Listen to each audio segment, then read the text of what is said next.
So this is second video in the attempt of doing my first knife hand sort of thing, and I woke up this morning and realised that I've made a bit of a mistake, but it's a fixable one. So basically the mistake is that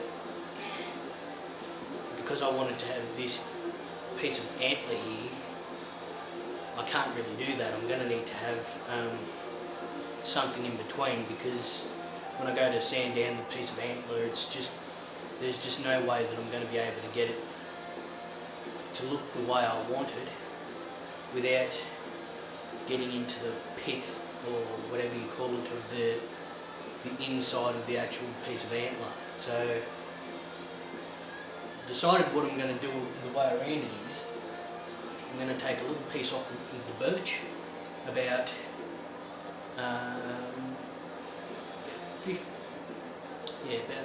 15 mil off the birch, off one end of the birch, because I'm not going to need the whole piece. I'm only going to need probably only about that much of it anyway. So I'm going to take about 15 mil off, and that'll go in the end there. Now, as you can see, I've already cut the piece of antler out. I had it on the drill and stuff like that, and frankly it took me ages, literally hours, to actually get it like that, just by filing it and stuff like that with little tiny files, because I don't have the right tools for the job, and you should never do something if you don't have the right tools. But I tried to make do, and so it's taken me a lot longer to get to just getting that piece done. So the mistake obviously is that I've already done it, and it's already close to the size that I have it. I'm hoping that when I actually go to glue it, and it's probably going to end up back there, that it's not going to be that big of an issue, even though it's like that sort of thing, you know. So I'm hoping that when I go to put the piece on there, and I can slide it in there, and with the spaces and all that sort of stuff, that when I get the old epoxy glue onto it and all that, it's not going to be that big of a deal. It may or may not work, but like I said in the previous video, this is my very first attempt, and I'm bound to make mistakes. It's better I find out the mistakes now before I put the glue on. So I'll see how it looks after I've cut a piece off the birch and drilled it and placed it on the end there, and if it looks alright, then I'll continue going, and hopefully it'll come out the way I want it.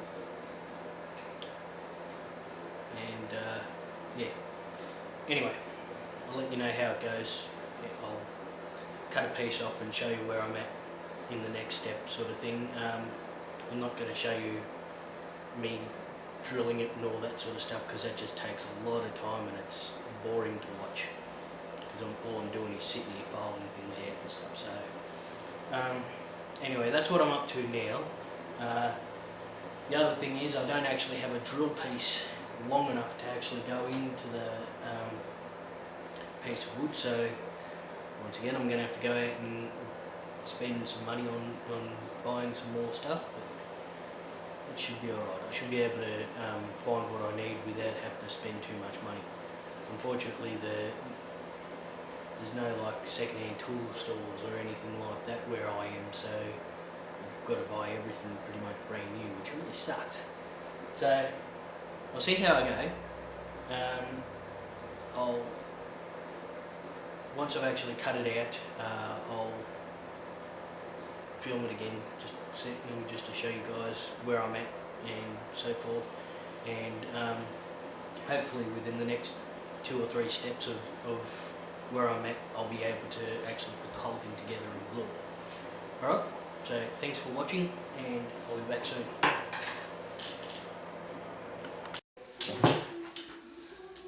Alright, so I've made the wooden spacer here. Yeah, pretty much a spacer, I suppose. So it's nice and snug fit on there, so I'll have that going on there. right up against the brass spacer. I'm not sure whether I should put one of these red pieces in between it. I've got 4 pieces, so I probably could get away with putting one through there if I wanted to. But being that it's really a snug fit anyway, I don't really see that it's necessary to put one there. However, I've drilled 3 pieces out, so they fit snugly in there.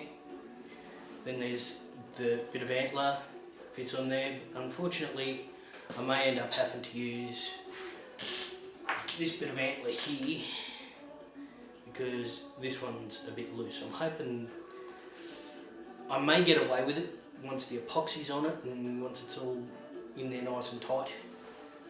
And then I've got the next piece that goes on there like that, and then the piece of wood will go in there like that. So what I've done is I've had to go out and go and get a longer drill bit, and what I've done is I've taped up the end of the drill bit there, which gives me exactly how much I need to drill into the piece of wood. And that way I won't go overboard and end up going straight through the back of it. So that'll give me just enough room to get to where I need to get to on the piece of wood.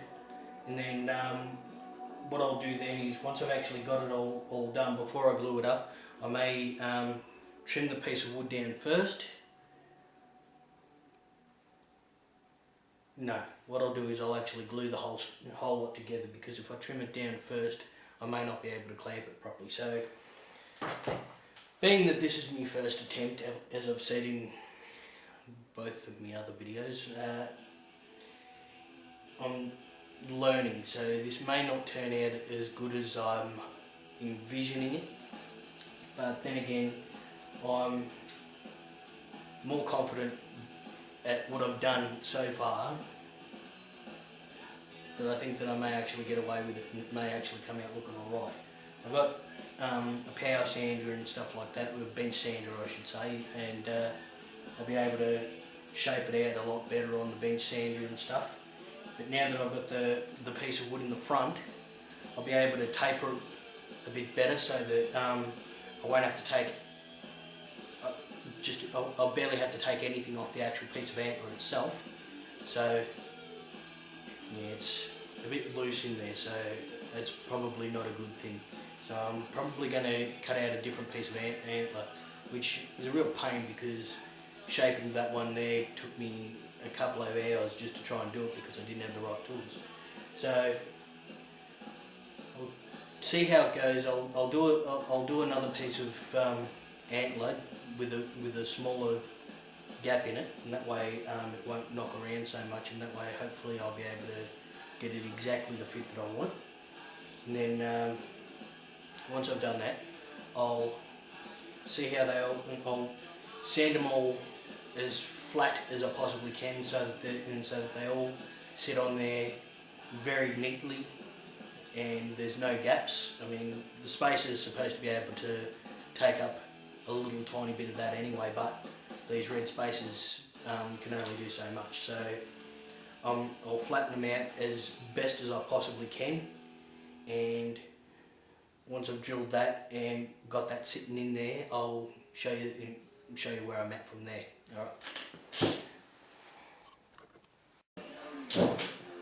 Alright, so this is where I'm at now. I've got all the pieces together. Haven't glued anything yet.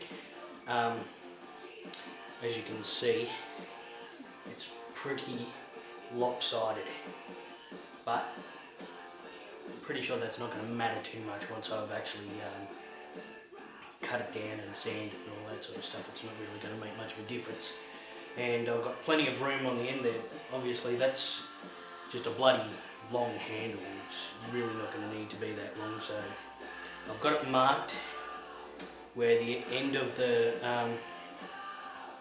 piece of metal is, so I know that I've got all this here that I can take off. So what I'll do is I'll probably just round it just to just enough so that the metal is not going to be showing at all. And that way the whole thing will be there. The handle may be a bit long, but it's not going to really matter too much. So there it is. That's at the stage I am now, just before I start gluing it. I decided I'd keep that piece of antler on there, because once it's all squished in there, it's not moving anyway, so with the glue on there it's not going to matter. And yeah, so the glue that I've got is, I'm using super strength epoxy, and this one here is one of the, not one of the fast acting ones, this not a 5-minute one or anything like that. This is one that basically it'll take a good couple of days for it to dry properly, and that's probably, I don't know if it's better or worse or whatever, but I figured that if I make a mistake, I've got more than 5 minutes to be able to fix any sort of mistake that I make and all that sort of stuff. So I decided to go with the one that would take a bit longer to actually fully glue it up. So that's that part. That's where I'm at right now. So I'll glue that up, and I'll leave that sit for as long as I possibly can, a good couple of days, and yeah, when I get back, then it'll be time to actually shape the handle and grind and sand it all down and stuff like that, and we'll be just about at the last stages of the actual handle itself, which I'm pretty happy with myself. So before I actually do that, I've got to take all the pieces back off, and then I'll sand the bit of wood and the bone, the antler and this back piece of wood there, just to make sure that they're all as flat as I can possibly get them, so that when I do put them all back together, they're going to fit nice and snug.